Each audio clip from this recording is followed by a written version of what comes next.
Vidal-Quadras, a former vice president of the European Parliament and a victim of the atrocities of the Iranian dictatorship.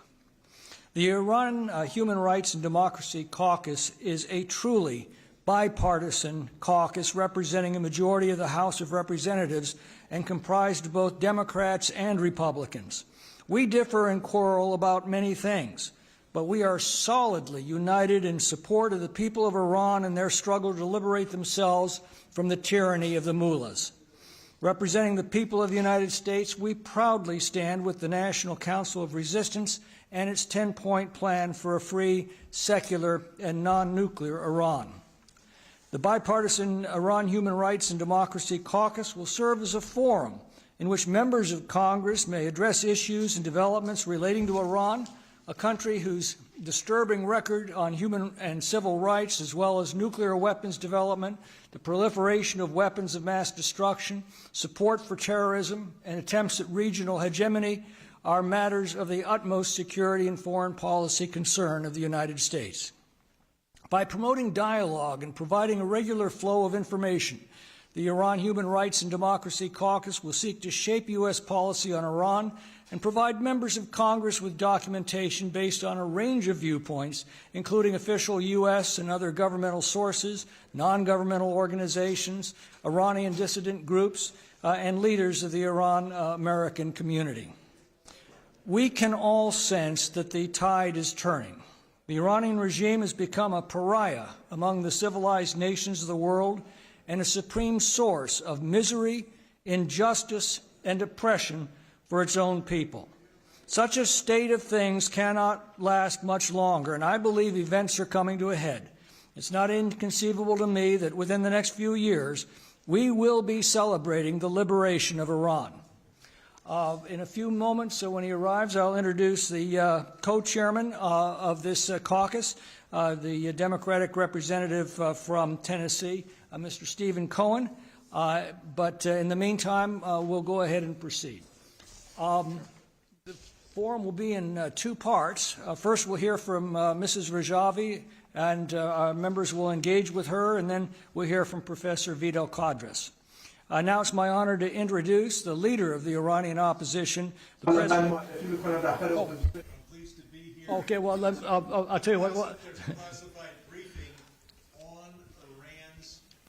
Ladies and gentlemen, let me introduce Congressman Brad Sherman of California, who is the co-author of our House resolution, which I'll mention at the end of our meeting. But welcome, and I'll certainly introduce you, or recognize you.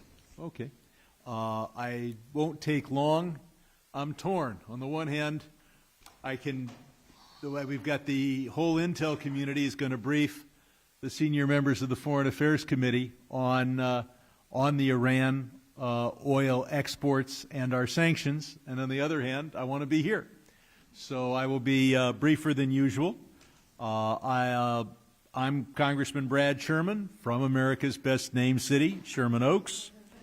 I'm pleased to be with so many colleagues and friends from the National Council of Resistance of Iran and the Organization of Iranian American Communities as we work someday to visit, or for many of you return, to a democratic, secular, peaceful, non-nuclear Iran. I'm honored to be with Maryam Rajavi, the President-elect of the National Council of Resistance in Iran. It was good to speak to you by phone just last month. This bloodthirsty regime occupying Tehran is a threat not only to all the people in Iran, but to the region and the world. That is why I've joined with my friend and fellow Californian Tom McClintock in introducing the resolution that was introduced today, calling, of course, for a democratic, secular, non-nuclear Iran, consistent with the 10 points that Maryam Rajavi has put forward. This legislation has 150 members introducing it, including, I might add, 50 Democrats. So I want to thank everyone here who's involved, and I realize it's been a long time that you've been fighting for a free Iran. We need to keep working on it. We need a U.S. government that supports all of the groups that are working for a democratic Iran. We have to remember 1988 and the massacre that occurred of so many political prisoners back then. And I've been working with you for 28 years, and I say I'm going to work with you for another 28 years, but we're going to get this done much, much sooner than that. But we'll be working with a democratic Iran. We'll be working on on good relations between the two countries. There will always be problems, and we will find solutions. And finally, we've seen this regime lose a lot of strength in Hezbollah, lose the Assad regime. They are hopefully on their last ropes, and I want to visit Iran. It's a beautiful country with such an incredible history. I don't think the current government is going to invite me, but I hope the next government will. Thank you very much. Thank you, Brad. And now it's my honor to introduce the leader of the Iranian opposition, the president-elect of the National Council of Resistance in Iran, Mrs. Maryam Rajavi. Mrs. Rajavi. Chairman McClintock, Chairman Steve Cohen, co-chairs of the Iran Human Rights and Democracy Caucus, honorable members of the Human Rights and Democracy Ashraf and Iranian Women's Caucuses. I'm very happy for having the opportunity to share the latest developments in my enchained homeland in one of the most sensitive periods of its history with the U.S. House of Representatives. And hello, Mr. Sherman. Thank you for your presence. Let me first pay tribute to Dr. Vidal-Quadras, former Vice President of the European Parliament, who was the target of an attempted assassination for his support for the Iranian resistance. Honorable representatives, allow me to begin by this. The situation of the Iranian society is explosive. During its 46-year rule, the religious fascism has never been so weak and fragile. The mullahs are surrounded from all sides by a society that is filled with anger and rebellion, by resistance units, by selfless and rebellious youth, and because of its bankrupt economy and corruption in the government, particularly after the overthrow of the brutal dictatorship of Assad and the collapse of the regime's strategic depth in the region. The regime is trying to preserve its shameful rule through widespread executions in Iran and by creating fear. Behruz Ehsani, one of the supporters of the MEK, after learning of his death sentence, said, "I will not bargain for my life. I'm prepared to give my life for the people of Iran to be free." Over the past 4 decades, this regime has executed more than 100,000 people on political groups. This book shows more than 20,000 of them. We would greatly welcome it if the regime were to change its behavior through negotiations, because any form of retreat accelerates the regime's downfall. But such an expectation is an illusion. On February 4, Khamenei said, "Negotiations are neither wise nor intelligent nor honorable." Over the past 4 decades, the regime has used negotiations as a tool for deception to continue its nuclear weapons program and its destructive policies in the region. the Iranian people's desire, and the only solution to the Iranian crisis is the regime's overthrow by the Iranian people. Overthrowing the regime does not happen by itself. Although comprehensive sanctions have a considerable impact by weakening the regime, but they do not lead to its overthrow. An organized resistance and a force on the ground are the necessary elements to do the job.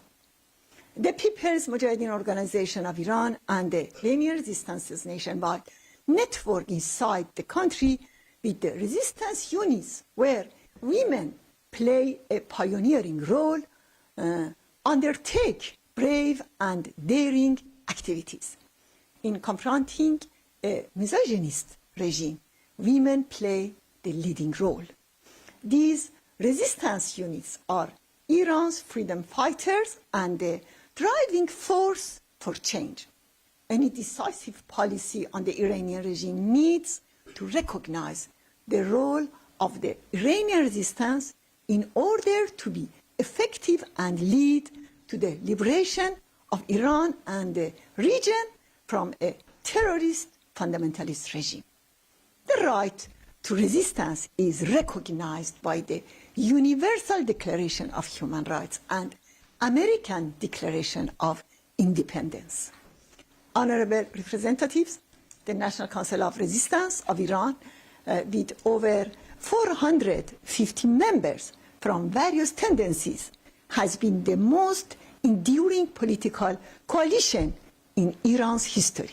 The NCRI has programs and specific plans for women's rights and freedoms, autonomy of nationalities, equality of followers of all religions, separation of religion and the state, and a non-nuclear Iran. I've always emphasized that we are not seeking to seize power, but to transfer it to its rightful owners, namely the people of Iran and their votes. The NCRI has a plan of action for the post-Mullahs Iran, outlining the roadmap for the transfer of power.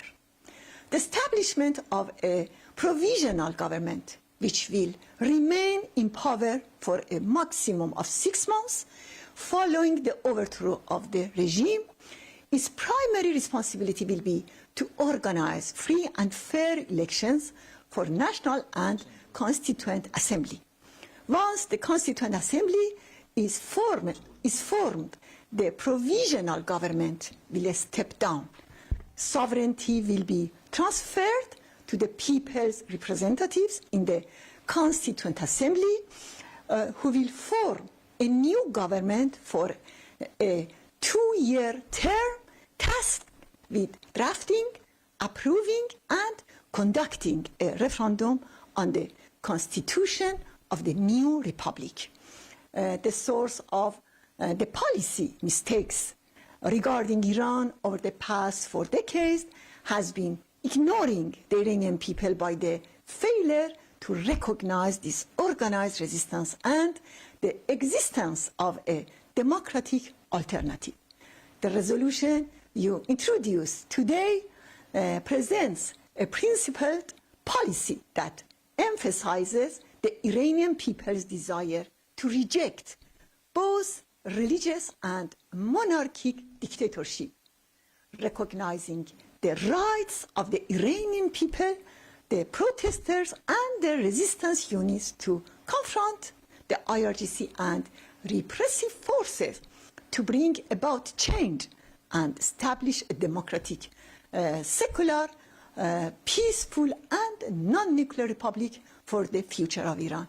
In these circumstances, a firm policy should include a series of necessary steps.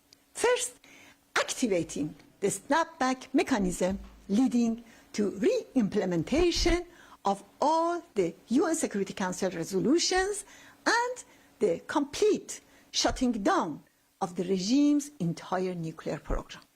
Second, placing this regime under Chapter 7 of the UN Charter due to its threats to global peace and security. And third, recognizing the Iranian people's resistance for regime change and the resistance units' fight against the IRGC. Thank you all very much.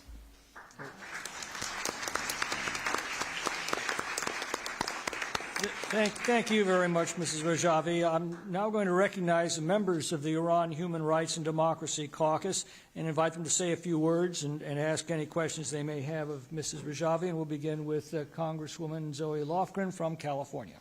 Well, first, thank you so much, Mrs. Rajavi, for your testimony today, but also for your tremendous leadership in this fight for freedom in Iran. I want to thank you for that. As you know, we have strong bipartisan opposition here in the Congress against Iran's human rights violations, their malign regional activities, their nuclear ambitions.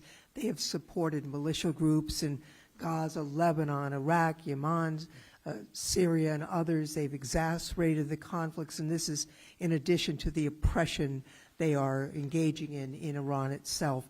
I just want to say the examples of the heroism of the Iranian people, especially the women and young people, inspire us, courageously rising up against this oppressive regime and exercising their fundamental freedoms, and the Iranian government's reaction to these peaceful protesters. The violence and the force is abominable and something we all oppose. As you know, I'm the co-chair of the Iranian Women's Congressional Caucus, and I want to especially recognize the women of Iran for their courage and for their vision. I admire them so greatly. We know that change must occur in Iran itself, but it's important to be part of this bipartisan group so that the people of Iran seeking freedom know that they have advocates and friends who will stand up for them outside of Iran itself. So I just want to thank you, and I have one or two questions. I'm wondering if you can comment on the role that women's leadership plays in Iran's ongoing struggle for a free, democratic, non-nuclear, secular republic, and what role will women play once we succeed in transitioning to a democracy after the fall of this dictatorship? Thank you. Now, I'm sure that in future in Iran, the women has a key role for leading the society. First, confronting a misogynist regime, women have more potential to overthrow this regime. Second, women have played a big role in the resistance for 45 years. Tens of thousands were imprisoned and tortured. Thousands were executed. Third, women have a strong and leading role in the main opposition, the People's Mujahideen Organization in Iran. Nearly 1,000 women in Ashraf Tiri in Albania are a source of inspiration for Iranian women. In this context, women in Iran today are the leading force for change and also for future a free Iran. Well, thank you very much. And Ms. Sherman, I know every member has questions. I would like to say thank you for your co-chairmanship of this important group, bipartisan group. Unfortunately, I have another meeting, but my staff, a lawyer on my staff is here who will keep me fully informed. And once again, I want to thank you for your leadership. It's inspiring to me and to many others. And thank you, Ms. Lofgren, for Thank your you leadership. for your solidarity. Thank you very much. Members will be coming and going as we proceed during the hour. I'm next pleased to introduce Mario Diaz-Balart, who is the chairman of the Appropriations Subcommittee on National Security, State, and Related Programs. They basically fund all of the foreign affairs of the United States. Mr. Chairman, Chairman McClintock, thank you for doing this very important meeting. It is a privilege to be in the video presence of Mrs. Rajavi, who is one of those people that inspires us all and who inspires the world and lets the world understand that the cause of a free Iran is well, it's living, it's active, and it will succeed. You know, I could spend hours talking about example after example, Mr. Chairman, of just the horrors that terrorist regime in Iran has caused to its own people and to the world, and obviously even to the national security interest of the United States. I'm a firm believer that the United States and the world is safer when the United States is not confused as to who our allies are and who our adversaries are. And let's be very clear. The regime in Iran is a pariah. It is a murderous, terrorist regime, and we should not be shy about admitting what we all know, that a change in regime in Iran is a service to humanity, and we should not be shy about expressing that openly. So very clearly, my message, Mr. Chairman, if I may, to the Iranian people who have struggled for so many years bravely and have not stopped fighting and working for that inevitable day of freedom of Iran, that Iran will be free because of the heroes within Iran and the diaspora who day in and day out not only dream but work and sacrifice for that inevitable day. And so thank you all for doing this. It's a privilege to be able to spend this time with you. Mr. Chairman, is it appropriate for me to ask a question at this time? Absolutely. Thank you. If I may, a question to Mrs. Rajavi, which is, it seems pretty evident that there are growing protests within Iran, and that there seems to be a growing movement of Iranians demanding democratic change. And if you could please just briefly speak to us about, what I see, is that true, that there's a growing movement, and how is that movement? Is it growing? And particularly, it seems that young women and girls are demanding freedom at great risk to themselves. So if you would care to just give us a little bit of a heads up as to what you're seeing in that growing democratic movement within Iran. Thank you, Mr. Chairman.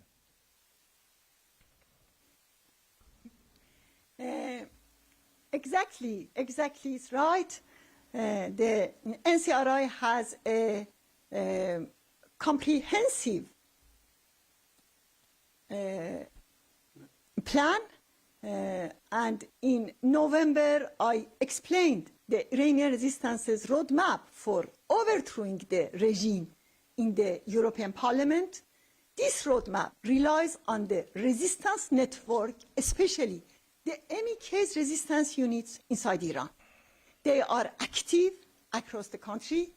Their expanding activities aim to break the wall of repression, paving the way for organizing more protests and uprisings, expanding resistance even in prisons, and finally exposing the regime's crimes internationally.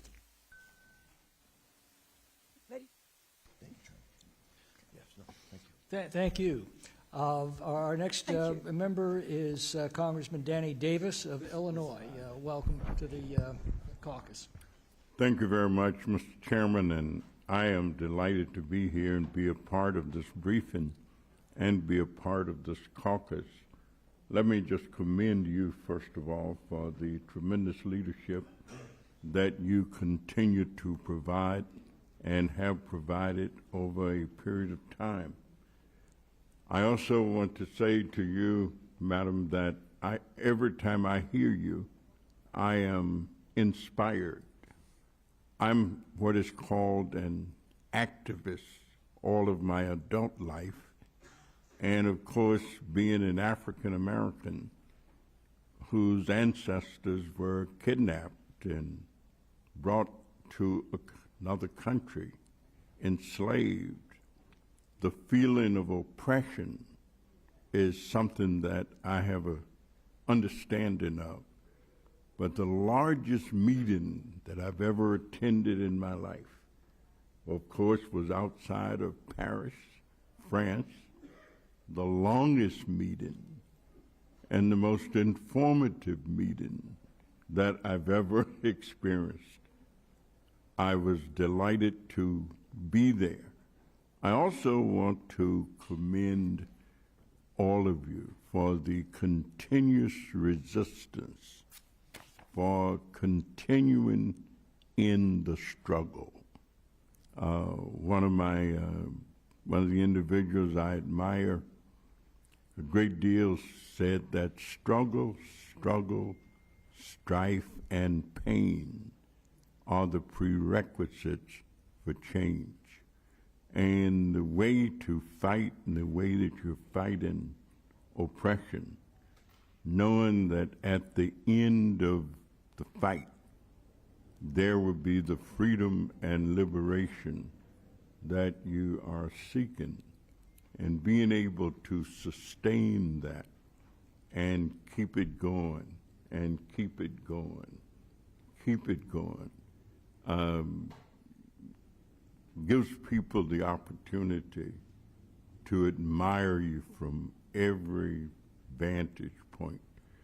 I do have a question, and the question that I'd like to ask and pose is, how do we convey to young people growing up who may not be as steeped in the history of the movement or of a movement, of an effort, how do we motivate them to be engaged in the struggle just as well, recognizing that their heritage, their lineage is on the line, and they have an opportunity to be change agents?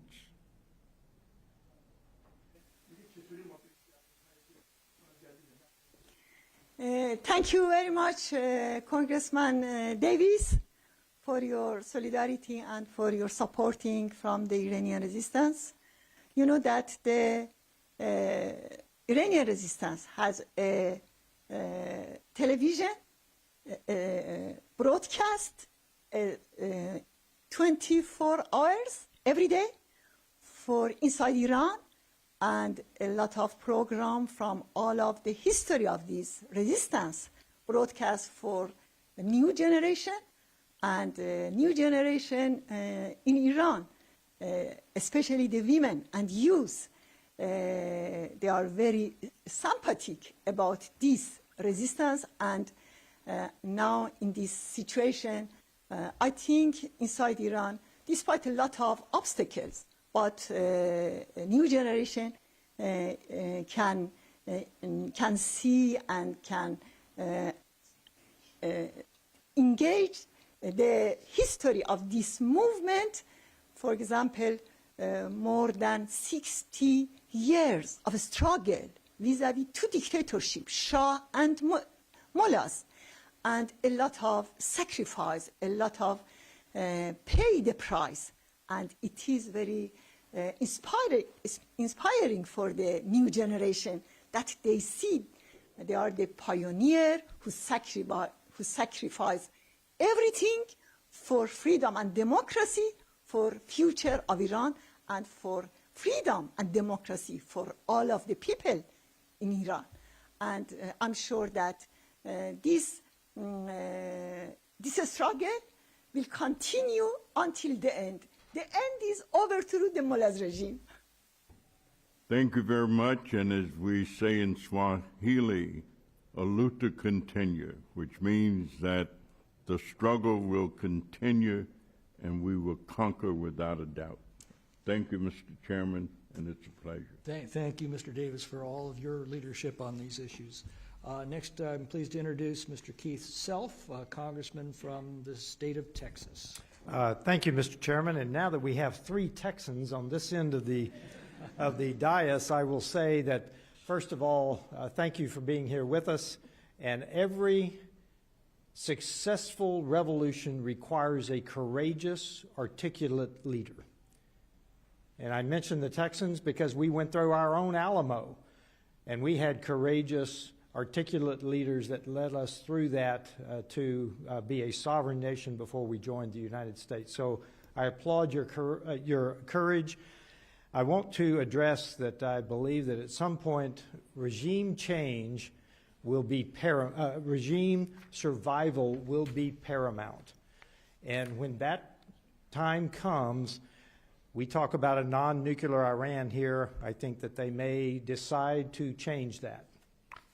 And if Iran were to go nuclear, it would not only threaten nuclear blackmail or even destruction for some nations, but many other Middle Eastern nations would also want the same capability, and that is a dangerous situation. I returned from the Middle East on Friday, and I am concerned that we are reaching that stage. So I applaud your courage. And I will just say I'm not a member of this caucus, but Mr. Chairman, I appreciate the opportunity to speak. And I will just say that this is something that bears close watching, and I know that the United States will. I had several assignments in the nuclear world, and this is a dangerous situation. So I applaud your courage, and I ask everyone to keep a close eye on this, because when the regime feels threatened, their survival will be paramount, and who knows what they will do. Mr. Chairman, thank you so much, and I yield back. Thank you, Mr. Self, for all of your help on this effort. And now I'm pleased to introduce our next Texan, Congressman Randy Weber. He's a very shy man, so bear with him as he tries to get out of his shell. On test. Thank you, Mr. Chairman. Listen. It's a pleasure to be here, Madam Rajavi. It's good to see you again. You know, I'm thinking your initials, Maryam Rajavi, MR, might mean much resistance. What do y'all think? Huh? Come on now, y'all. I got to get y'all engaged. Colonel Self is correct. Iran is on its back heels. Y'all know that, right? We are at a special time in history, especially in the Middle East. Iran is back on its heels. They have been weakened. They have lost credibility and lost power in Syria. I was over there with Keith Self and his lovely bride, with my daughter actually went with us this time. And we paid close attention to what was being said about Iran and those countries around there. Now is the time, right? Come on, I got to get y'all. Come on, is it too close to after dinner? What's the deal here? Now is the time. We strike. There's an old saying, Texas saying, right, Keith? You strike when the iron is hot. Some of y'all heard that. Okay. So NCRI, National Council for Resistance of Iran, is what that stands for. And I'm going to come up with a new acronym if I can. And it's going to be this, Madam Rajavi. Now, continue resistance, Iranians. Now is the time. Did I mention now's the time? This is the time. I want to say thank you to all the patriots out here. Thank you, Madam Rajavi, for all that you've inspired. And I can't say enough about it. You know, we had Resolution 1148 last year. We're going to come out with another one. We're going to get a better one. And we're going to get more people involved and more help. So keep the faith, keep fighting, because help is on the way. If I can paraphrase, now is the time. I yield back, Mr. Chairman. Well, thank you, Mr. Weber. Thank you, Congressman Weber. Thank you very much for your suggestion, for your talent, for your words. Thank you. Yes, ma'am. Yes, now is You the know, time. in American history, Texas is legendary for its heroic resistance to tyranny and oppression. So I think you can say there's a lot of Texas in the Iranian resistance.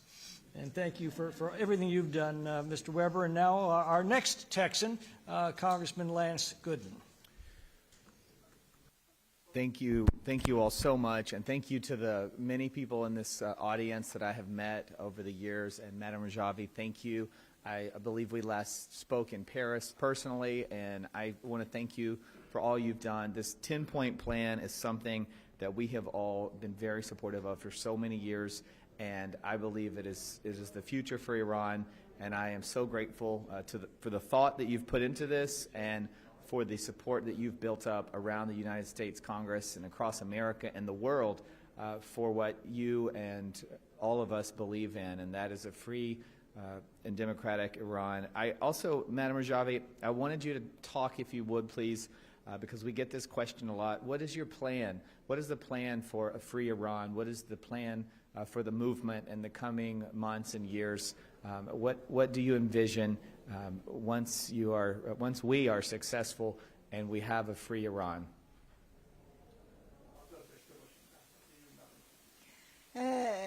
We advocate for a republic where the people decide their own destiny.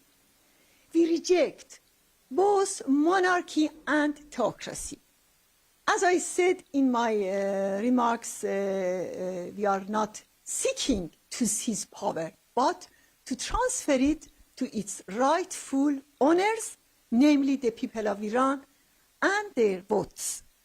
To this end, the NCRI, many years ago, published its platform, which advocates a pluralistic, multi-party republic based on free elections, separation of religion and the state, gender equality, a market economy, regional coexistence, and a non-nuclear Iran.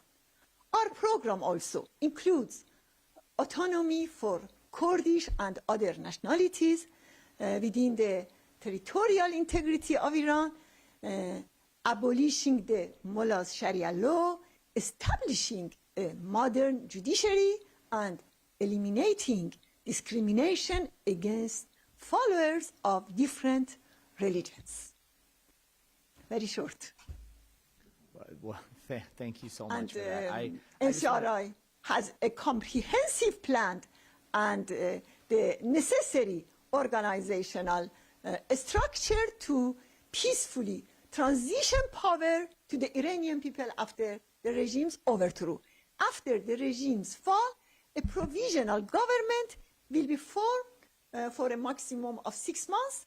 Its job is to hold elections for a constituent assembly. Then powerful will be given to the elected representatives of the people. This assembly has 2 main tasks: writing a new constitution, forming a transitional government to run daily affairs within a maximum of 2 years until the new constitution is written and put to a referendum. Many top Iranian experts in the US, Europe, and inside Iran are working with us on this plan for the transition and future reconstruction of Iran. Thank you. Thank you, Madam Rajavi. I'll just conclude by once again thanking you and encouraging my fellow Americans and my fellow members of Congress to continue to stand with the Iranian people. And I appreciate all of the those of Iranian descent that are in this room and around the United States that are fighting for your country back home. So many have suffered for so long, and we are with you in this fight. The American people stand with you, and thank you, Madam Rajavi, for your leadership. We're looking forward to a free Iran in the very near future. Thank you, Mr. Gooden.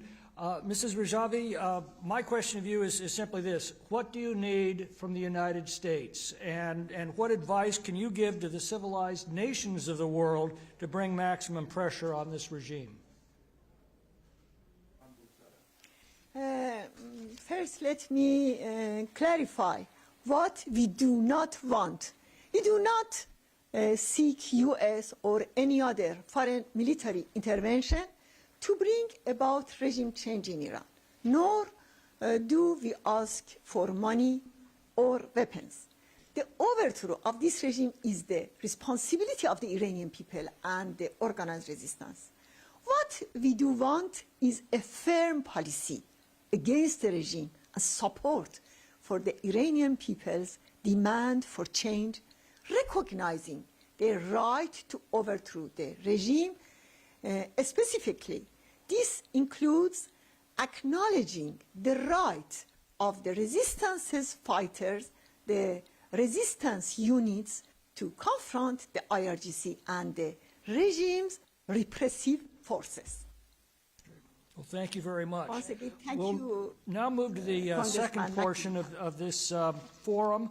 At this point, it's my pleasure to introduce Professor Alejo Vidal-Quadras. If you'd like to take the chair there. Mr. Vidal-Quadras is a veteran Spanish politician, former vice president of the European Parliament until 2014.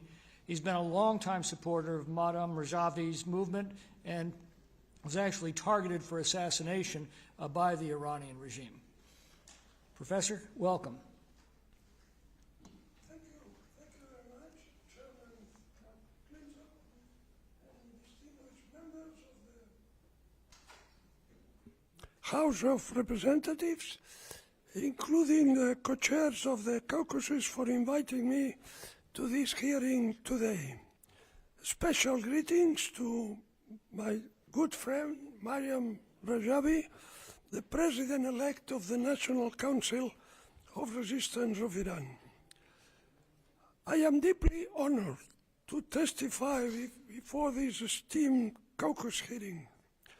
I extend my profound gratitude for your significant role in supporting the NCRI and the MEK during their most vulnerable and difficult moments. My efforts, alongside with those of my European colleagues, have been dedicated to amplifying your initiatives, aiming to establish a robust and effective policy to counter the Iranian regime's oppression of its citizens, its aggressive pursuit of nuclear weapons, and its expanding terrorism, which now targets not only Iranian dissidents, but also politicians in America and in Europe. My personal ordeal with Iranian state-sponsored terrorism allows me to participate in this discussion with a real and direct knowledge of the subject. As you may know, I survived an assassination attempt in Madrid by a gunman, a French-Tunisian professional killer whose name is Maryam Ayari. He shot me in the face at point-blank range on the 9th of November 2023. A fortuitous turn of my head, something similar to President Trump when he moved his head. So this turning of my head and the subsequent jamming of his weapon allowed me to escape with my life. This incident marks a sinister evolution of the regime's approach to terrorism, now engaging with organized crime syndicates, mafias, and this to target dissidents and foreign nationals. This tactic provides them with possible deniability and represents a grave, serious new threat. I must say, however, that if the regime intended this vile act to silence me, it has utterly failed. Far from being intimidated, I am now even more resolute in my commitment to intensify my efforts to witness the end of this oppressive and criminal regime. From a European perspective, it is clear that our long-standing policy of engagement and appeasement with the Iranian regime has not only failed, but has actively harmed our interests. It is imperative for the security and strategic interests of Europe and, of course, the broader Western democracies to pursue all non-kinetic measures to facilitate the downfall of this brutal tyranny. The responsibility to overthrow the regime rests with the Iranian people and their organized resistance, spearheaded by the NCRI and MEK.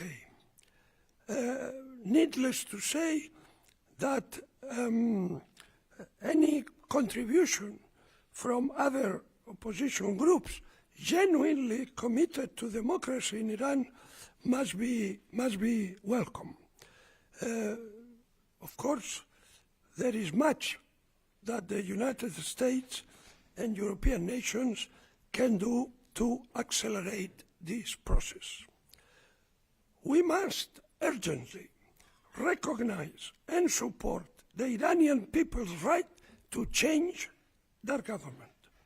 This support is not just an ideal, it is a crucial and timely necessity for regional stability. Contrary to the regime's assertions, there exists a viable alternative to the current theocracy. The National Council of Resistance of Iran presents a structured and democratic option articulated through a detailed 10-point plan that any democrat in the world could sign. This plan is not only theoretical, it has been actively implemented among their members and consistently promoted as a vision for Iran's future. The NCRI has never asked for boots on the ground or something similar. I was pleased to observe that the resolution introduced by Mr. McClintock, which has garnered significant bipartisan support, acknowledges the capabilities and visionary plans of the Iranian resistance. This acknowledgement will undoubtedly resonate in Europe as well. And I can assure you this is absolutely necessary, that it resonates in Europe, because Europe sometimes has her ears a little, let's say, not in perfect form, you know. The regime's collapse would not cause chaos, but instead remove the primary source of instability in the region and, I dare say, in the world. It is time to end the West's 4-decade-long policy of appeasement, which has only served to empower the regime's authoritarian and destabilizing agenda.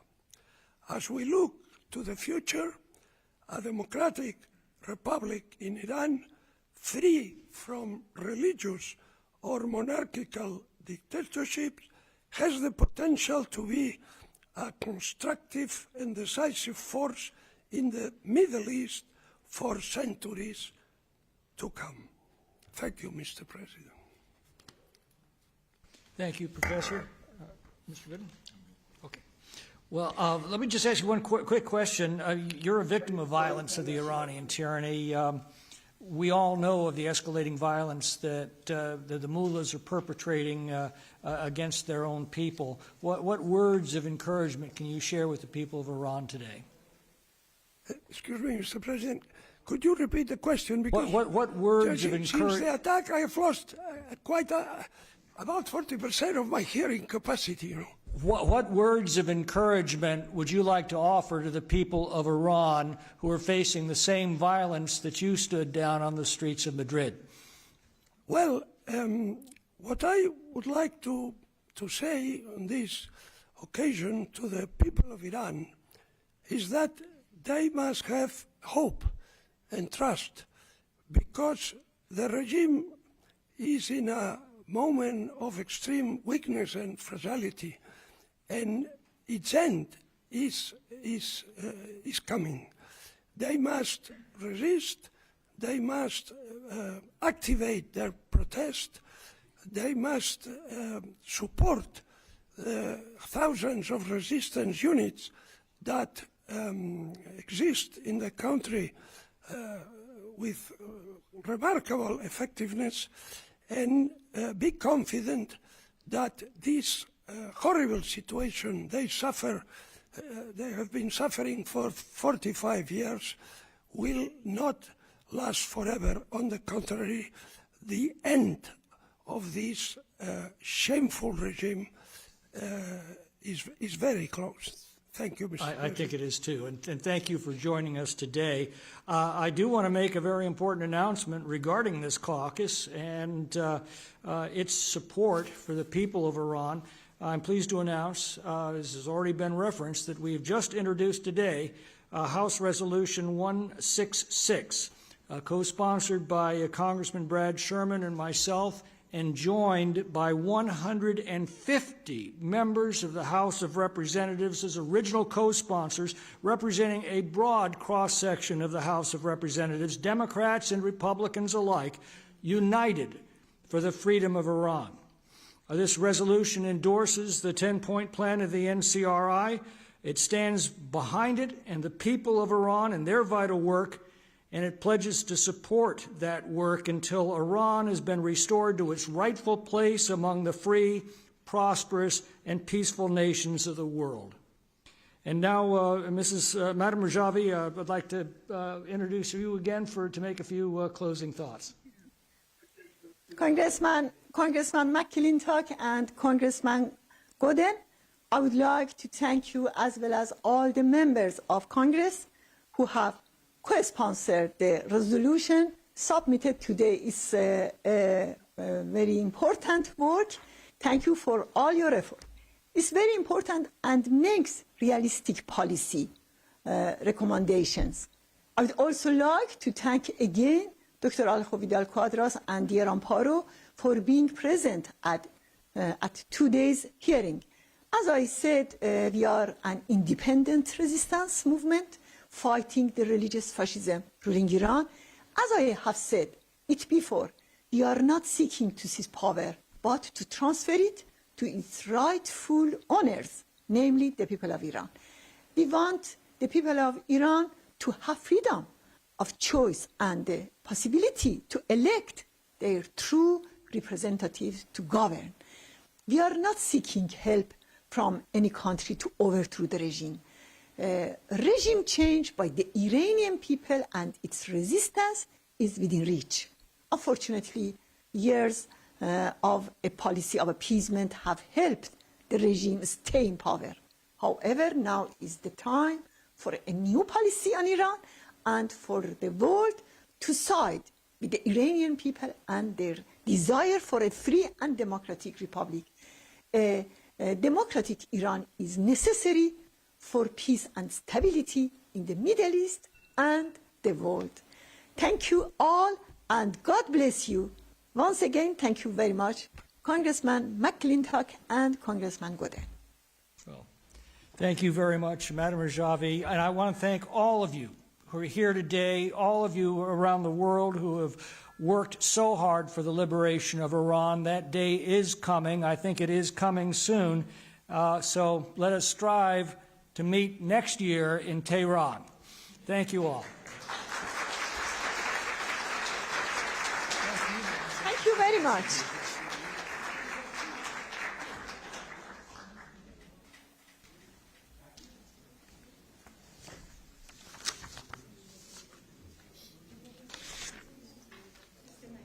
Yes,